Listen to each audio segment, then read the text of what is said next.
Hello, everyone, and welcome to Meticulous Talks on June 9th. I am Chris Accords. And I'm Hifrock. And yeah, today we're going to be talking about rules updates. The big update came down, what's it, 3 weeks ago now, or 2 weeks ago now? Actually, can't remember. It's 3 weeks. 3 weeks ago now, which means that next week is when things are finally going to be implemented. Just in time for June or July store championships. Mm-hmm.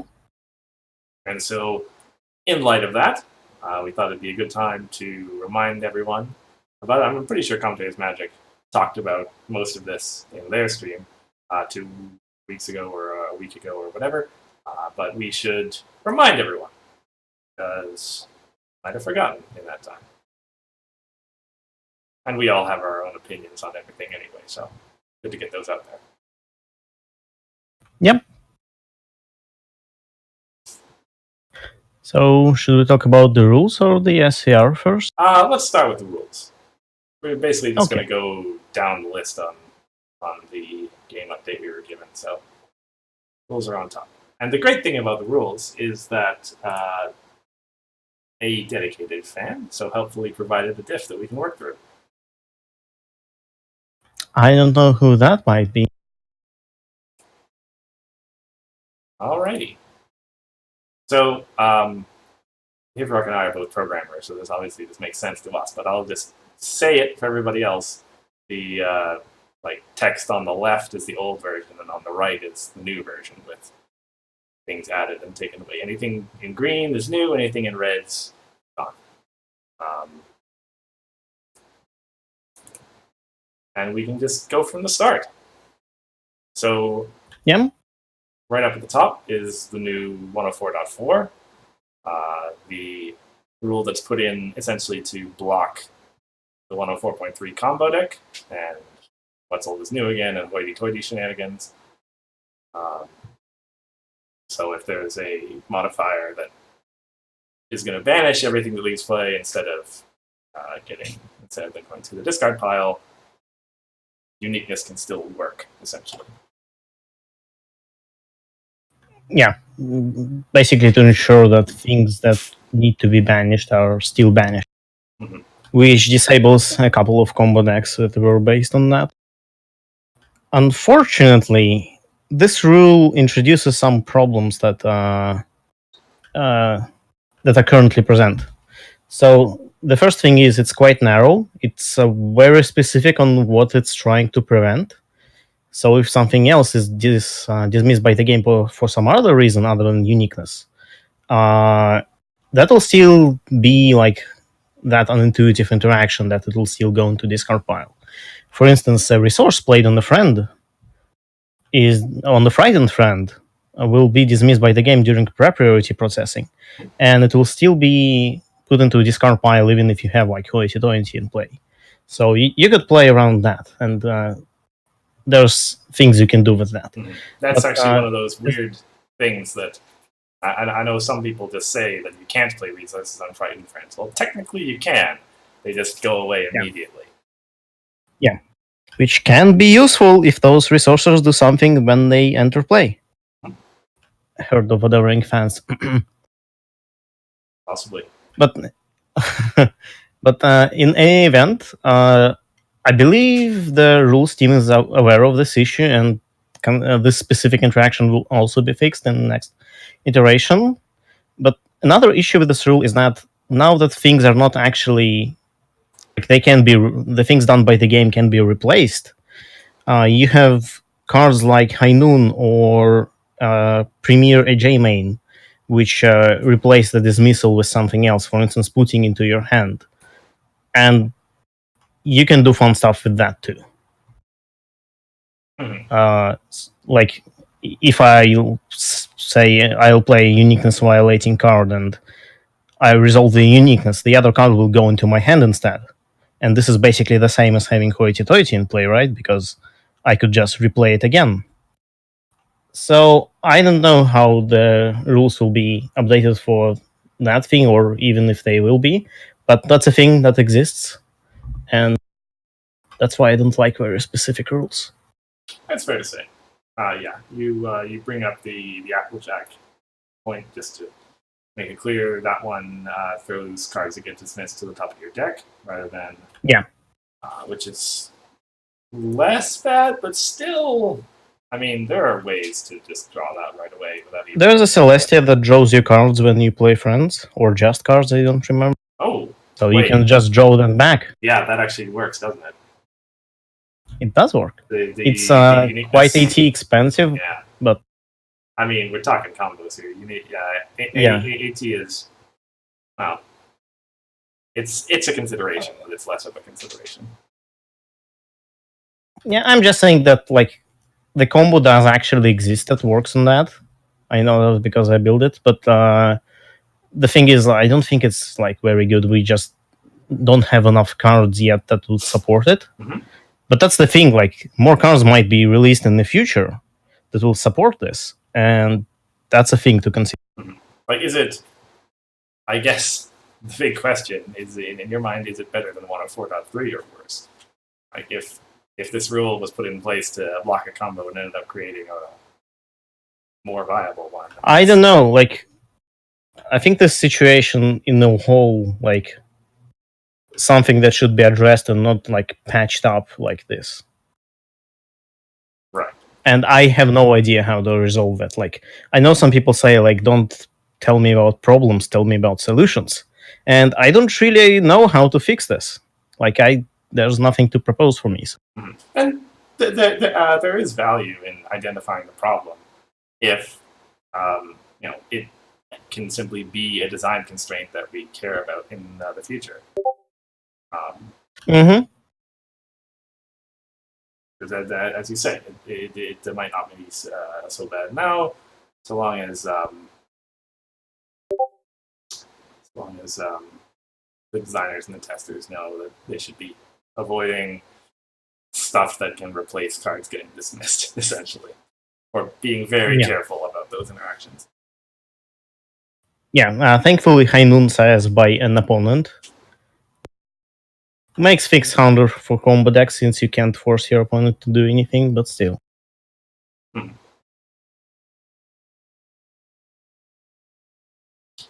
Alrighty, next up. Mm-hmm.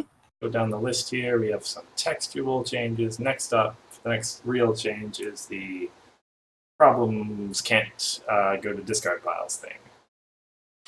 Yep. Or hands, which,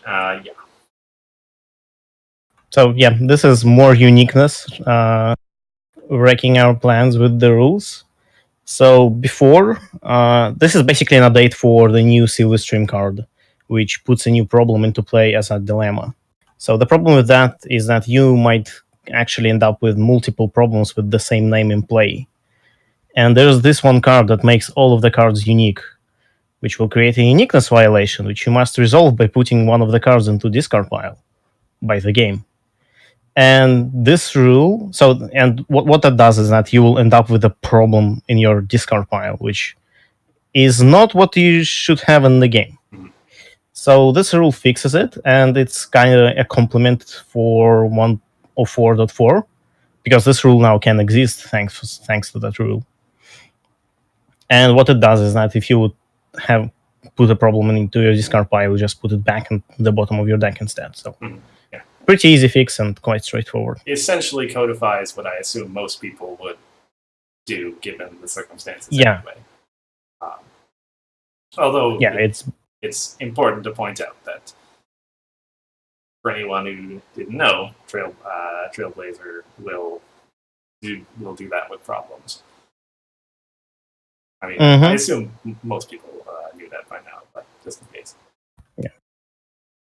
Yeah, so this rule basically, it's not really functional change, it's just how it should work. And this is the update for Friends Forever, basically. Okay. All right. So 513.2 is the Star Swirl Drone rule, right? Or wait, no. Which one? Yeah. The one cards in the Q zone are controlled by the players who put them there. Oh yeah. Which basically only matters if you're playing the opponent's cards, which you can do two ways, right? Just discard and start Oh yeah. Yeah. Yeah, I'm pretty sure there's no other way.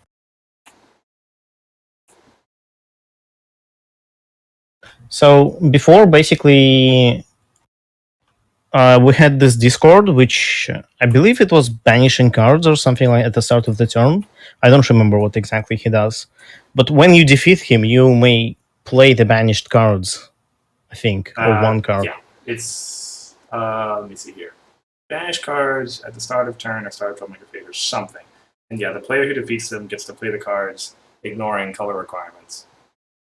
Yeah, so this includes your opponent's cards, so you can theoretically play your opponent's cards, which is great, except one thing. Because of the way the rules work, those cards will be pretty much as if your opponent played them and not you. Like if you play an event, the modifier that event creates will be controlled by your opponent still, because it will be defaulted to the owner of the card. Mm-hmm. So if you play belly flop, your opponent will retire a friend and dismiss your friend, or something else. Or if they play a friend, the friend will enter under their control, because they are the owner of the card. So this rule fixes it. This rule is basically if you play an opponent's card, somehow you control all of the products from it. Yeah, which, again, makes sense. Yeah, it's how players would play it. Does this make Star Swirl Journal viable? No, of course not. It is technically a buff for that card. It is. Oh, wait, actually, no, wait. Hang on a second. Star Swirl works. No. It's only if, like, this only comes up if you steal the opponent's Star Swirl Journal with a. Yes. Yeah, so this is quite reaching, but still a buff. Well, no, it's a nerf. Right? Oh, it's a buff for Flower then. Yeah, it's a buff for stealing opponent's resources. Anyway. Yeah, I don't think this is something that players will encounter, and if they do, this is like still how they would play it out without knowing the rules. Mm-hmm. So this change makes total sense. But who knows? We might get things in the future that mess around with. I mean, playing your opponent's cards is generally saved for unsets, but who knows?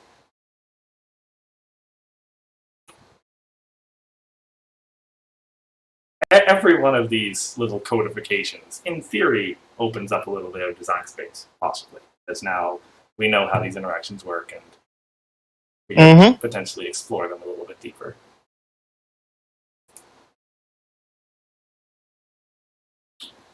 Okay. So, let's see. A whole bunch more spacing. A second. There we go. 522.3a. Dilemmas without the problem card type, which I believe is also a Silver Stream fix, right? Yeah. So basically, hold on, let me reread it because I forgot what exactly it says. Oh, so the only addition that we have to this rule is that it now says without the problem card type, which is basically if a dilemma would be put on the bottom of the deck, an actual dilemma resource, it'll still go to the discard pile. It's basically to counteract the rule that we've discussed before. Right, okay. Right, because, yeah, okay. Yeah, because we have that replacement thing in the rules that if a problem card will be put into discard pile, it would go on the bottom of the deck. And that doesn't work. Right. And the reason that the clarification needs to happen is because Silverstream can create dilemmas that are problems, but you obviously can play dilemmas that aren't problems as well. Yeah. So there's one thing with the rules, and I don't know, maybe rules team probably knows better than me, but the thing is, when this occurrence happens, the dilemma is still a problem. It still has the problem type. So I'm not sure how that exactly works, but either way, we know how it should work. So Mhm. We'll have to see. And the team is being active about this kind of thing. So in theory, as early as next month, this could get further clarified. Or wait, no. Yeah. Is it? No, it's monthly. They do the updates. Yeah. It's not really monthly updates. I think they plan to do like revisions every like 2-3 months. Oh, quarterly. Okay. Yeah, kind of like that. That's But who knows? Like, it's just something that I've heard. in any event, it's regular. So Yeah. Okay. So the next up one is 601.2c, which was pretty confusing to me when I first saw it. The one that after an end of phase priority window is opened, players may not open new priority windows to take phase actions during that phase. And this, I think, in order to understand this one, you need to basically understand the way main phase actions technically work at their most fundamental level, right? Yeah, and to understand that, you need to understand how priority works. So this is quite a complicated rule, despite the fact that it's quite simple. Well, I think most people know the loop of pre-priority processing, priority, fast pass, go. So yeah, and then main phase actions are the trick here. Yeah. Or well, just phase actions, but yeah. In general, yeah. Like, we have cards that say score phase, and this is why this rule doesn't specifically says main phase. But since we don't really have any more of these cards anymore, so it's not as relevant. Yeah. So anyway, main phase actions are codified in the rule. It's only you can only take them at the closure of a priority window and starting a new priority window. And this basically, like, if that sounds strange to you, it basically is a recognition of the fact that the game is all just priority windows. Like there's basically always one closing whenever you're not doing anything else. Main phase starts, Yeah. There's a priority window, and then at that point the game is waiting for someone to do something, which take a main phase action to close that one and start another one up. And so the reason this rule exists, as far as I understand it, we had a discussion about this before stream, is that when the main phase is ending, we all know there's the turn player basically says, okay, we're going to score phase. There's a priority window both before and after the phase timer actually ticks over.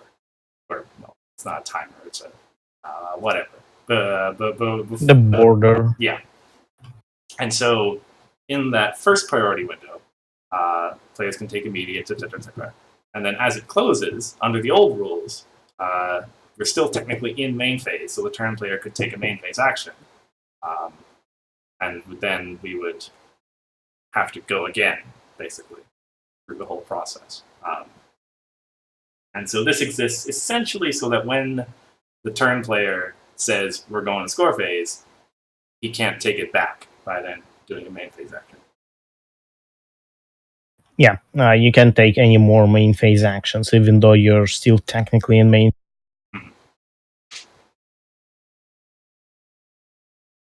So yeah, it's another one of those that probably no one else had thought about it before. Not sure. Yeah, but the important part of thing is that this is actual functional change to how the game works. And I think this rule is quite important for people to understand because this is something that players can actually do. And I can see players using this rule to their advantage. This the new one, yeah.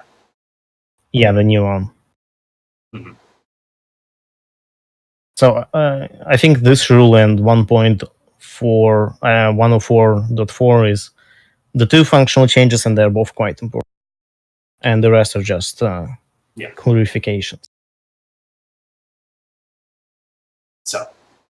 Well, that's something to keep in mind, I guess. Whenever it essentially means that whenever the turn player declares a phase transition, it's definitely going to happen. Mm-hmm.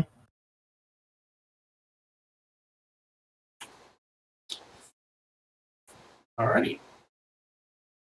So as Icar says, the rest is basically just little things.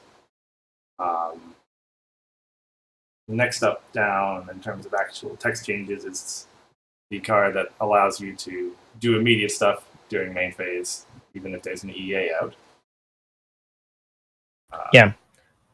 So as we mentioned earlier, you can only take main phase actions when you open a new priority window. And the way it worked before, you can't take any other actions as a main phase action. So you can only take main phase actions as a main phase action, which kind of makes sense. But the problem here is when EA is in play, you couldn't play any of the immediates in your main phase, because you could only take main phase actions, and main phase actions only mean main phase cards. So this fixes it. This lets you play other cards as main phase action, which makes sense. Again, that's how players would play it. Generally, and understand. Yeah. It essentially means you can downgrade an immediate to a main phase if you want to.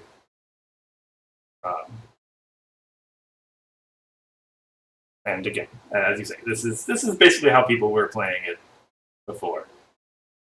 Now we just know it works. And it also we also clarify that activated abilities with immediate timings can be used as main phase actions as well. Yeah, it's the other rule. I think it goes next. Yeah, right. Yeah, it's the next one.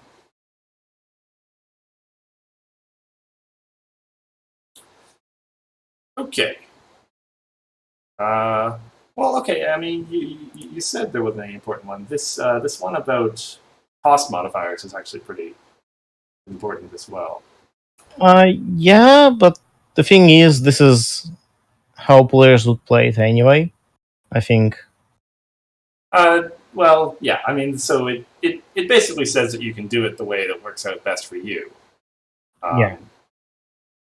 It's the kind of thing that I can imagine a wily opponent perhaps arguing the question sometimes. But yeah, this just clarifies that when you've got various modifiers on cost, it works out the way that's best for you to allow you to pay. Well, you can choose the order that they go in, and you're obviously going to choose the one that makes the card as cheap as possible. Yeah, so the example before this update would be if you have Cadence. I don't remember her title, but it's the free color Cadence from the Friends Forever, who says you can pay for friends one less to a minimum one.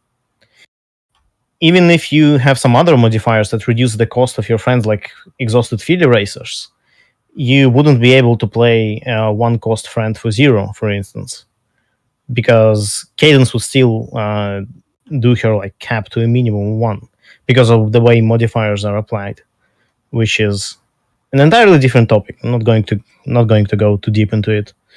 And this rule basically says that now you can do them in any order, and you can apply Cadence's modifier first and then field erasers. So yeah. Although, just to be clear, the opposing modifiers always go first. Which, yeah, just in case it sounded like you can choose everything. The mimics and your opponent's cadence, etc., etc. That stuff always. And showy. Yeah, good point. Showy and just showy. Well, there's probably something else, well, but yeah. I mean, yeah. The idea is there. There are lots of cards that do that. But okay, there's a Discord main, the yellow one. It makes troublemakers cost more. Right. That's the only card in the game. Well, no. Mimics. Whatever. Whatever. Okay. Moving on. Yeah. Let me see. There was some minor... Like, we're not even going to talk about effects. Yeah,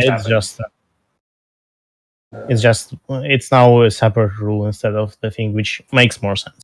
Mm-hmm. And then there was some legal changes to numbering, spaces, and then we get to just adding in keywords that were missing before. Well, keywords and tag words, but yeah.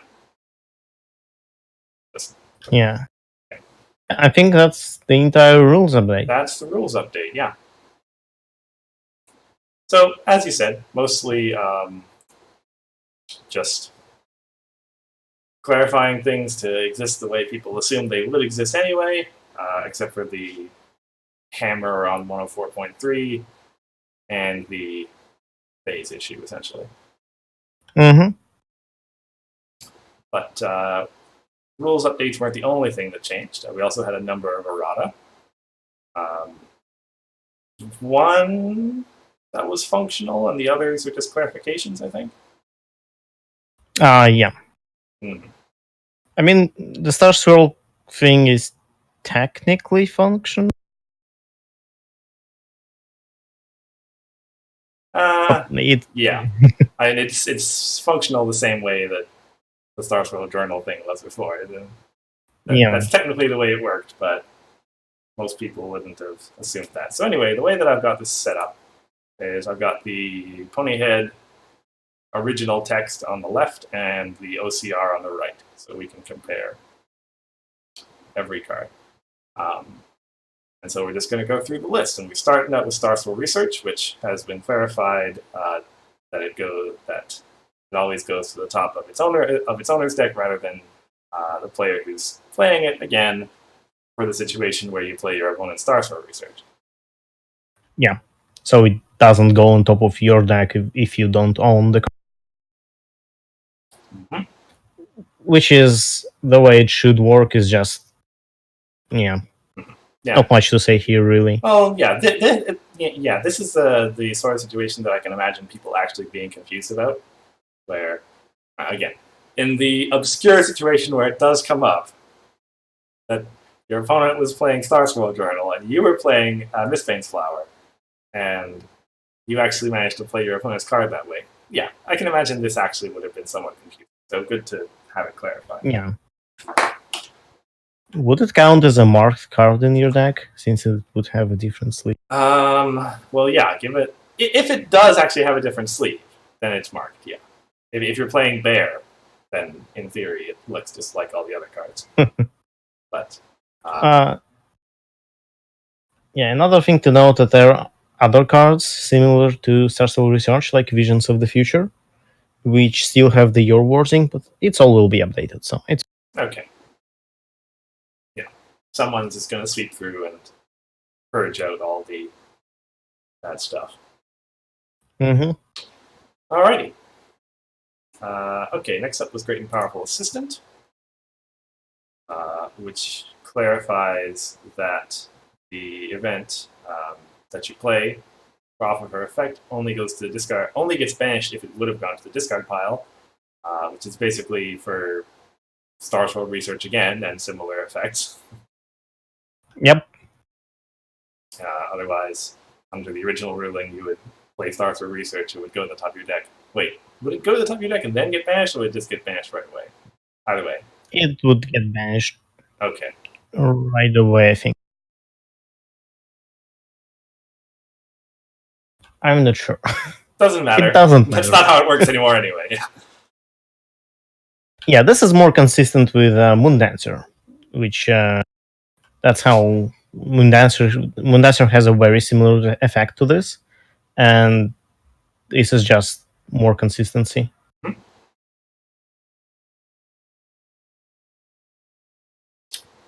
Okay, no, I'm not sure if there's anything else to say here. There's much else to say. The next one is hilarious. Yeah, the next one is interesting. Scope Things Out, which and Twinkle Shine as well, for what it's worth, had a very similar effect, which, as originally worded, draw 4 cards and put 3 cards on top of your deck. I think everyone, upon seeing it, interpreted it the way it necessarily kind of was expected to be interpreted. But if you actually stop and think about it for a second, it's a little different. Yeah. There's this rule that says otherwise a card specifies something else, the cards usually talk about other cards in play. I don't remember the exact wording of the rule, but usually, unless a specific zone is specified, the modifiers are defaulting to the play zone. Mhm. So, put 3 cards on top of your deck. Indeed. I don't see any zone specifications there. I guess I'll just put 3 cards on top of my deck from the play. I could try putting opponent's main on top of my deck. Yep. Problems. Filmmakers. Yeah, problems just fine. Everything. Well, mains wouldn't work because they can't leave play with the rules, but the problems definitely can put problems on the. It's fun. Yeah. Yeah. It's the kind of thing where like only once you read the errata, then you realize, oh wow, yeah, that actually would have done that before. Mm-hmm.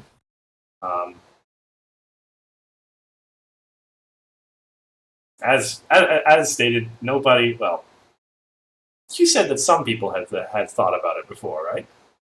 In your Yeah, I think this is where the errata came from. Like, it was brought up.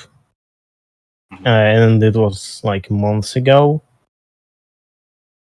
I think this was actually like in Discord's channel. I don't remember. I think it was in Discord. right. Okay. This one But yeah, now it's fixed. nipped in the bud before anyone actually did anything stupid, at least in a public place. Yeah, I mean, you would get slapped by a judge if you actually do that. It's like that story with Platinum Angel in hand. Yeah.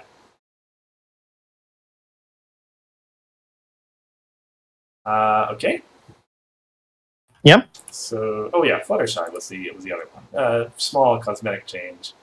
Well, Yeah, it's similar to scope things out, I guess, in Yeah. that sense. it's just sort of we've kind of had the pronoun game problem on lots of mains before in the past.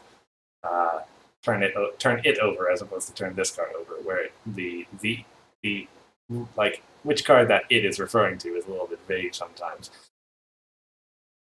It's the silver stream is still there. It's when you confront this card's problem, exhaust it. The problem. Mhm. Oh, the exhaust it and draw a card. That's the wording. Right. Yeah, and it's like as a writer myself, I can see it. Like there's an interpretation where the it refers to this card, but there's an equally valid interpretation where the it refers to the problem. Yeah. So yeah, it's nice to make those things more like clarified and consistent. Makes everything like clean. mm-hmm.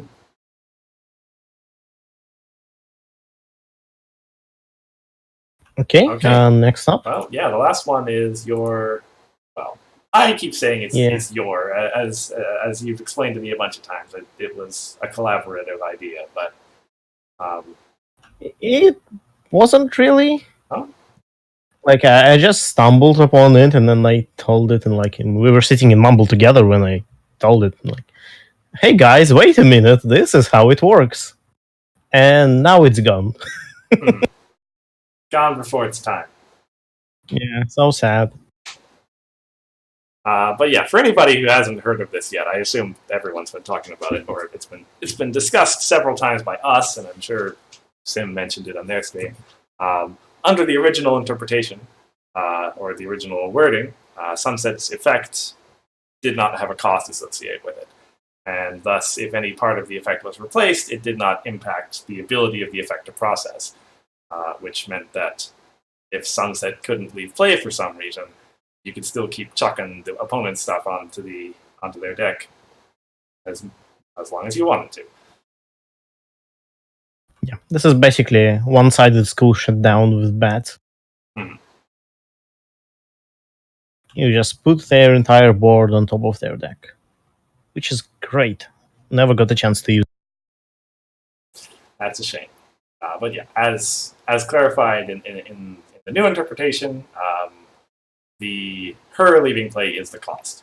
So if Well, okay, so yeah, costs can be that would be replaced can be paid. So if you've got a bats in effect, you just can't use her ability. Yeah. So this is the actual functional change of the OCR. Mm-hmm. And it's not big. Like, I have never heard anyone to use this ever. So Yeah, if you I didn't, can just if you didn't know that this existed, then again, it's just the card is just the way it always used to be. No problem at all. Mm-hmm.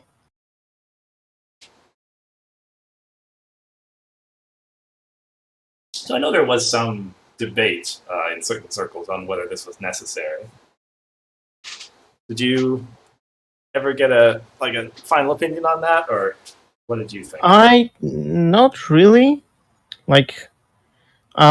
Like I can see. I think the main reason behind this change is not because it's like strong or like imbalanced or something, which it might be. It might not be. I don't know. I haven't played it, but it's just the way people use this card, and it's the way the card was intended to be. So I guess that makes enough justification for the change. Like that was the intention behind the card. I mean, maybe. I don't know. If I kind of feel like there should be room for people to use cards outside of the way they're intended to be used per se. I mean, was the way Pile happened intended to be the use of Pile of Presence? Yeah, not really, but I don't know. I think it's up for a debate. Like that question obviously can't be answered except by the person who designed the card, right? So yeah, I don't know. I'm not saying that this this change didn't need to happen. Clearly, it's when interactions like this exist, it's risky, even if it's not necessarily bad now. We all, who knows what kind of constraints this might have placed on the future design. Yeah, true. But in any event, this is what we have, so yeah, that's what you get. All right, and that brings us to the end of the OCR changes. There was, I guess, just one small floor rules update, that being the draws and losses thing. Which people have been discussing it for a while. Yeah, it's the kind of thing that I think needed to happen, because I had an abortively published article on this, but the arguments that I made there may still hold. I think that before it was actually better to lose than to draw, due to the way tiebreakers work, and that created some unfortunate interactions between. Well, yeah, as the game draws to an end, suddenly both players want to lose, and that's bad. Yeah. And you can't really decide, like, okay, we can like tie, or one of us can win. Who wins? Mm-hmm. Which is, it's very weird. So good thing it's not there anymore. Yep, it's essentially being changed to. Is this exactly the way Magic does it? I think it is. Yeah, I think it is. Yeah. Or maybe Magic does 2 points for win, not 3. I'm not sure, but for ties and losses is 0-1 in Magic, I believe. Yeah. Yeah. So, it is good to shoot for a draw if you can't shoot for a win. Mm-hmm. Right. And the second thing, which I guess is probably the most important update of the whole thing, we saved last, the block change. The reason why we saved that to last is because we're going to do a whole different. We're going to do a whole stream on that soon enough. Yep. Probably 2 weeks from now, honestly. Because the block boundary getting changed from before Sequestria to before Defenders is kind of, well, it's not important now, but when the rotation comes around, it's going to be very important. Yep. So yeah, we'll talk a lot about that in a future stream. Yeah, 2 weeks from now, I believe. Should be, unless something enormous happens in between that we need to talk about. Yeah, hopefully not. Yeah. I don't want anything enormous to happen right on Store Championship. That's a good point. Yeah, good point. Okay, well, that takes us through everything I wanted to get through. Yeah. All right. So, as Hithrock pointed out to me, I actually did forget to upload last week's or 2 weeks ago stream. I'll be dealing with that after we get off. Apologies for anybody who missed it. Similarly, this week's stream is going to be going up to YouTube as well for anyone who wants to watch. As stated, our next game is going to be 2 weeks from now, talking about the Defenders block, the newly created Defenders block, and essentially what it means for that block constructed and also for new core whenever it comes around. Meantime, I've been Chris, of course. And I've been Hithrock. And we'll see you on a fortnight. Yeah.